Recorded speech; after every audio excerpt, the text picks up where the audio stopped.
Hey guys, we're outside my house and I want to show you my spring garden to give us some ideas on a spring flower painting. So I'm going to take you down to my flowers down here. So I've got some tulips and some pansies down here. And what I like about these pansies is they kind of have some simple shapes. I like the different color variations that we have in here. I've got the white and purple, the yellow and kind of a reddish brown, and then the regular purple. And then we got the tulips up here, and the tulips have some simple kind of oval shapes in their leaves. They've got, or sorry, excuse me, their petals, and then we've got their pointy leaves that are kind of come up all around the bottoms. And then we've also got, if we come over here, we've got our daffodils, and daffodils are really great because they have a little center that's sort of a round, and with their leaves surrounding it, they have a darker center, a lighter yellow on the outside. But they also have different colors. Like I've got these lighter colored ones. Here's some more different kinds of pansies.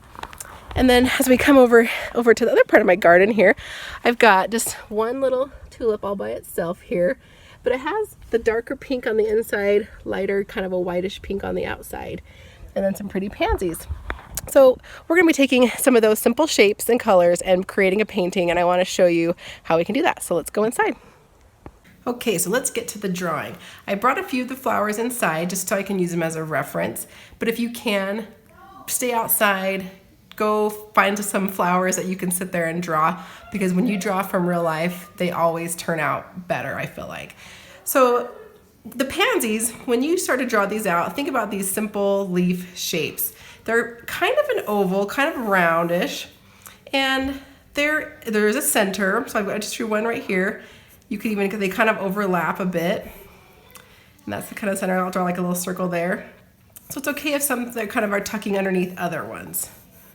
So that's just kind of what it is there. Now this one has these white around the edges and then a purple. So I like to draw that little purple edge, kind of wiggling it a little bit, just so I have an idea of where that's gonna be. And not all the leaves, like this one doesn't really have any, or the petals doesn't really have any. So, but you could do it. Just add it on there. So that's basically that flower shape. So just kind of 1, 2, 3, 4. You could have some other ones tucking out the back like that if you wanted to, and you could have a little stem showing. I also grabbed one of the leaves so we could see kind of that shape. It's a bit elongated, where it gets kind of, and it's wavy. What I love about drawing in nature and flowers is that you don't have to draw it perfect, and it's still gonna be believable as a flower. So there's kind of that pansy. So this is just a practice I can kind of show you here. Now I've got these pretty little daffodils. They're so cute and tiny. And again, like the dark center, and it's basically, that's a round shape. I'm gonna turn this paper over so you can see this. It's basically a little round shape in there. So if I get in this, I might do the center first. Get that round shape in there. And then notice it has 3 kind of main petals coming off the center. So there's 1, 2, 3, and mine are not perfect. And then you've got the second row of 3 kind of behind that. So I'm gonna tuck those in between. You could do the little center in there. And that's basically a daffodil. You could throw, if you're drawing it maybe from the side, it has a little bit of a different look. It has this long stem part of the flower. And maybe you're seeing things at a little bit of a different angle. Kind of like that maybe. Now look how long the stem is. So you want to, and this one, there's a bunch attached to one solid stem. It's kind of cool. So I could have like this coming off, maybe this one all coming down into one long stem. Now I noticed when I was outside, the leaves for these are these long, skinny, almost like it looks like a grass blade. So again, think about it. It's a round center. And the leaves, the petals have a bit of a pointed tip. So the petals are kind of like, go up like that. Almost like a fingernail maybe. So that's the shape of the petal. Then when we get into tulips, now I didn't want to cut any of my tulips yet because they haven't started blooming really yet. So I brought in a fake tulip here. Now the tulip has the long stem like the daisy, the daffodil, and it has these long kind of oval petals here. So whenever I do a tulip, I always think of these like oval shapes. So I get this oval shape, and you can leave it like that. You can also add some other additional petals, like maybe a couple on the side, like that. And then you could add your stem. Now, so that's that real quick. Another idea, got this kind of upside down, is I tell my students to draw the letter U. So it's kind of got this U shape. And you could use that U shape and then take it and curve it and put in a petal going this way. Go over here, put a petal going this way. Maybe throw one in the back. And this is if the bud's kind of not all the way starting to open yet. You could even add another one that's over here that's starting to open a little bit. And then the stem kind of comes off of the center of the bottom of the U. Just like that. Now I see a lot of kids trying to do a tulip. I'll just do a quick one right here with just a line for the stem, but that's not how it is. Look how thick that stem is. So make sure you at least put 2 lines, right? So you can make that stem. And then the leaves, remember I talked about the little rabbit ear? They're gonna be these long, kind of pointed leaves. And sometimes they're kind of folded, so we might have a little line going down in them. So that's kind of some simple shapes to get you started. Now I do have one that I did already kind of draw out. I actually went outside and drew this out. The pansies are the shorter ones. They're gonna be at the bottom. The daffodils for me were taller, so I kind of have them in the back. And then I've got my little middle of the road tulips. And for this one, I'm gonna be showing you how to do a wet on wet. So wet on wet, as it implies, it's gonna be wet first. So I'm just gonna take some water, my paper. So I'm just gonna jump into one of these tulips first. I'm gonna go ahead and wet it down. I'm just gonna do one petal at a time. So try not to do the whole thing, and you'll see why in just a second. Now, my ones outside, I had that pretty pink one that had like a little bit of darker on the edges, and then it kind of got lighter on the towards the bottom. So I'm gonna take, this is just red, and notice how I put that in there and it's moving because I got the whole thing wet. Look how it travels. I'm just gonna try to guide it a little bit because I want it to be lighter down here. So I'm just gonna kind of guide it along. You can also take your board and tip it a little bit, let gravity do it. I could even grab a little bit more of that red and kind of drop it on up there. Now, if you've ever seen a ton of tulips, you know that they come in so many varieties. So I might even take a little bit of purple to make it a little bit more of maybe like a reddish purple color. So you can even mix colors in your mixing tray. Actually, I just grabbed a little bit of blue. I'm not sure how I like about that. Let's see what happens. I grab a little bit more red. I've stayed kind of tilting it up, and I'm just letting it flow down. So I might take, so I washed off my brush, kind of dried it off a little bit. So this is just kind of a slightly damp brush, and I can kind of move it around down here a little bit. See that, look at that. Isn't that pretty how it goes from the darker to lighter? So just be gentle when you're first starting. So I'm gonna leave that area alone, because if I went and painted, like say I wanted to do this daffodil right behind here, what would happen is they would merge and they'd start to bleed. So I'm gonna move somewhere else. Maybe I'll come over here and do this petal. So I'm just getting it wet. So maybe for this one, let's do a different color. Like what about my little fake one here has some pretty orange colors. So I'm gonna grab a little bit of orange, put my orange in there, and there it goes. It's starting to flow down in there. And I notice this has some yellow in it too. So I'm gonna grab a little yellow and just put some of that yellow in there. I'm just using these paints right here. They're just simple, like watercolors. But you know what? They still do a good job. So you can kind of move things around. If it gets too much paint, you want it to go lighter, just dry off your brush. So I just got kind of a dry brush, and then just take that. It's like a little vacuum. It can kind of pick up colors. But if you want it to stay bright and vibrant, like I have so many fake flowers.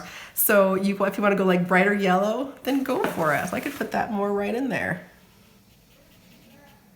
some more yellow in there. So I've kind of got it going from that orange to that yellow. And maybe I want more orange in there. So go for it. So you can do it however you would like.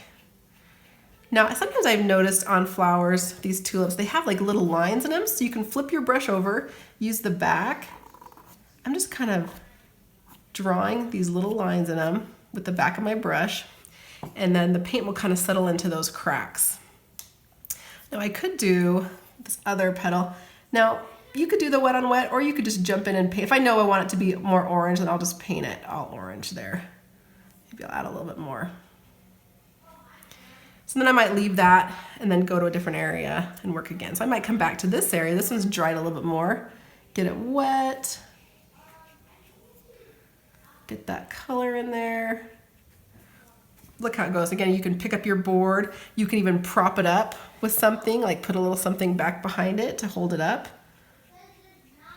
And you could do your thing. Might make this one a little darker on there. I could do that little thing I did with the other one, drawing little lines. I don't know if it'll go. Might have to put a little more color and let it dip up that way a little bit. Okay, let's do that. Let's jump over to the daffodils. Now remember the daffodils, these ones that I had, have a little darker yellow center. So maybe I'll go ahead and do that part first. So I'm just gonna take some of this regular yellow. Now you can either mix on your tray, like on your little watercolor tray, you can mix. Sometimes I just like to mix like right on there. So I got some yellow in there. Now I'm just gonna go ahead and drip a little bit of orange in there. I notice it's kind of a golden color in there. I still have a lot on my brush. I'm just gonna go ahead and put some in that one and then over here, because I got 3 of them. Actually, I got 4 because I've got this one over here. Get a little orange in there. So I'm gonna let those kind of dry a little bit before I do the petals, because I want the light yellow to kind of seep into there, or this to seep out. So with watercolors like this, you do kind of have to jump around and kind of do different areas at a time. Let's go down here to the pansies. So I've got these pansies that are my little inspiration. Got this kind of pretty blue purple, and of course this white and blue, or white and darker purple. So maybe I'll do this one here. Now I gotta leave the outside alone because that's white. It's kind of an off-white. We'll work with that. So I'm gonna go ahead and get some purple. Actually, let me get some water, sorry. Some water going. I'm gonna go ahead and wet this down a little bit. I think I'm gonna do two petals at a time, but see how they're kind of opposite ends? Get some of this purple. I'm gonna go ahead and drop it and look at it go. Do it on this side too. Look at that. So pretty. I love how that spreads. And that's kind of what this reminds me of. It kind of has that explosion look to it. And because this is spreading like that, I'm gonna go ahead and I'm gonna bring it down here. So see how I just got it wet and see how it's like coming in already? Get a little bit more in there. Yeah, and you can kind of guide it a little bit. So I might make those little ripple ends. You can switch, I've just been using a brush like this, but if you need to switch to like a little bit of a tinier brush, then you can get in there a little bit more with those tiny little lines. Yeah, that's fun.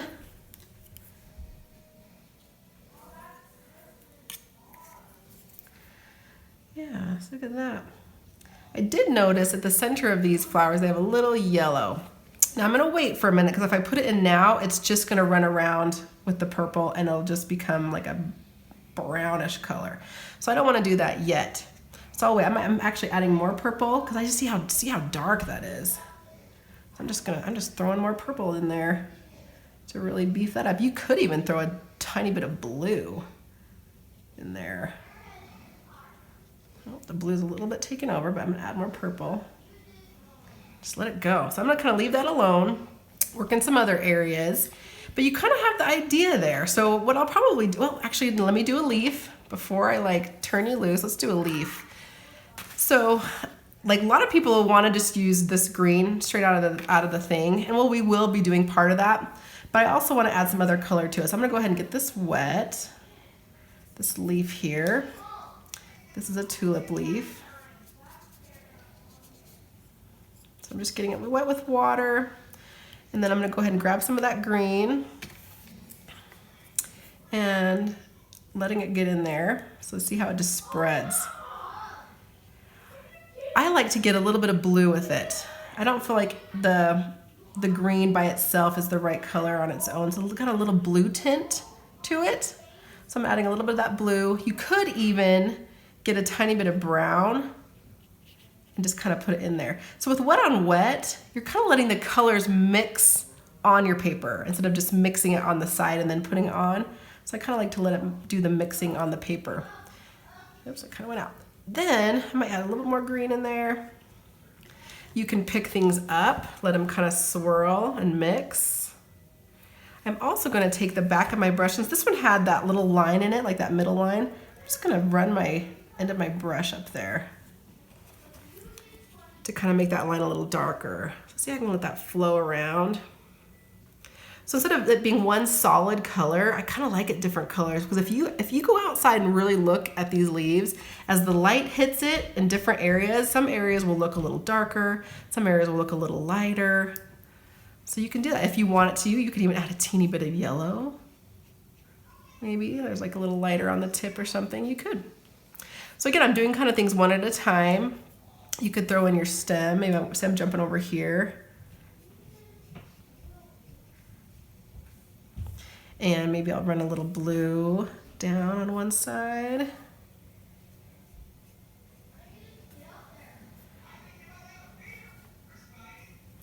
So that's kind of the beginning. So change it up. Don't do all the leaves exactly the same. Maybe this leaf over here is gonna be like my little pansy leaf. Maybe this one's gonna have a little different tone to it. Maybe this one will have a little bit more brown in it.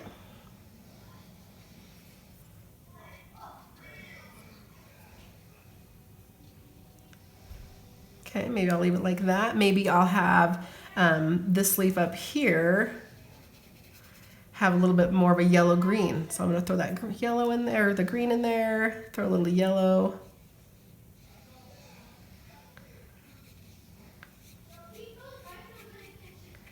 I don't want it to touch it just yet because it's still wet right there, but that way you have a little variety. See, I've got the lighter, kind of got this darker. This one's a little bit darker too. This one I could even throw in some lines. I noticed on this leaf it has a few lines in it, so I could throw in a few lines with the back of my brush. And then that'll kind of dry. You'll be able to see that a little bit better. All right, so I'm gonna speed it up. We're gonna get this all painted in.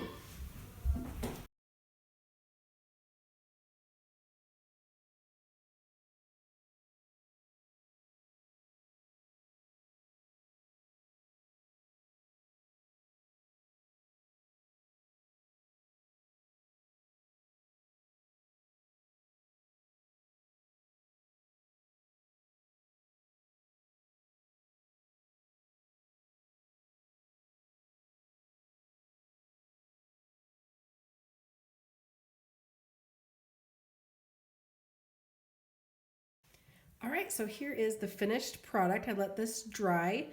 Now, if you notice in the video, I did add some of this blue kind of a sky wash in there. And I actually like to do that earlier on in the painting. Like I'll do it kind of towards the beginning. That way I can kind of focus more on my objects that are in front. I usually like to work back to front. So definitely put that in there. And then I did add some extra leaves and I darkened a few things. I darkened a little bit more of these stems so they kind of would come forward a little bit. And I added some more darks into this pansy with these little lines here. And in these daffodils, I went ahead and added a little bit of a darker yellow. Like I took some yellow, just added a titch of brown to it, a little bit of orange, and kind of hit some of these little petals to give them more of a feeling of depth so they didn't all feel like exactly the same. So definitely add some darks after it dries. With watercolor, that's how we build our layers. We kind of do the darkers toward the end. So there you go. And then also one thing I did is I added a few more leaves. I kind of just like filled in some of these empty areas and added some more greens just to kind of finish it off. So there you go. Hope you enjoy.